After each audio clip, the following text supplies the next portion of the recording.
El modelo agroexportador es una economía basada en los productos del campo, principalmente la carne y los cereales. A causa de esto, Argentina desarrolló una dependencia económica con Inglaterra, por los préstamos que se pedían para mejorar el ejército, empresas, compañías y crear ferrocarriles. Poco después no pudieron pagar esta deuda, por lo que lo llevó a lo que hoy conocemos como la llamada crisis de 1890.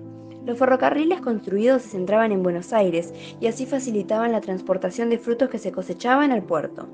Por otro lado, también se tuvieron que dar una serie de secuencias para que esta economía pudiera funcionar correctamente. Entre ellos, invitar a inmigrantes, principalmente europeos, a trabajar como mano de obras en la tierra. También tuvieron que solucionar los conflictos internos que teníamos y se tuvieron que conseguir nuevas tierras, que se dieron a través del genocidio por la famosa campaña del desierto. La producción se hacía en estancias. Los latifundios eran una concentración de la propiedad territorial, en donde grandes terratenientes, que eran de familias burguesas, se quedaban con una gran cantidad de tierras. En estas tierras se utilizaba la estancia mixta, en la cual consistía que por un lado colocar al ganado pesado y por el otro al liviano, para luego rotarlos. Y del otro lado de las estancias se plantaba para que estas plantas absorbieran todos los nutrientes de la tierra. Y cuando éstas ya lo hacían, se rotaban con los animales que se ubicaban del otro lado. Juárez Celman impulsó una política económica caracterizada por la expansión de las inversiones extranjeras, los préstamos del exterior y el consumo de bienes de lujos. Esto hizo que la clase alta aumente la compra de bienes importados y la especulación en tierras y en la bolsa. También se extendió la corrupción en el gobierno. En 1889, debido a una crisis económica europea, los precios internacionales de los productos agropecuarios bajaron. Esto significó que los ingresos de la aduana disminuyeron.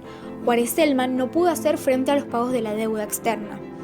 La situación se agravó y en 1890 se generó una crisis que afectó el crecimiento económico y la capacidad del consumo. El sistema bancario se declara en quiebra y caen las acciones de la Bolsa de Comercio. Empresas industriales y comercios también presentaron quiebra. Los trabajadores padecieron desempleo, bajos salarios y suba de los precios.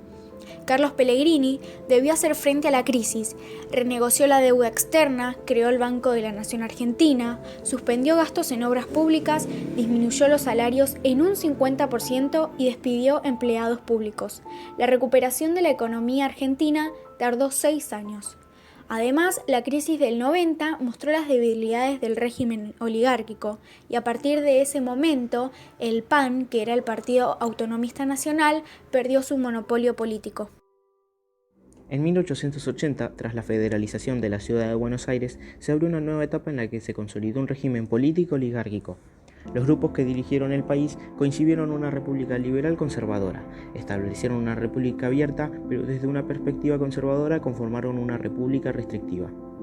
Los únicos que podían participar en esta concepción eran aquellos habilitados por las riquezas, la educación y prestigio. Los funcionarios y líderes políticos surgían de las relaciones y lealtades entre familias.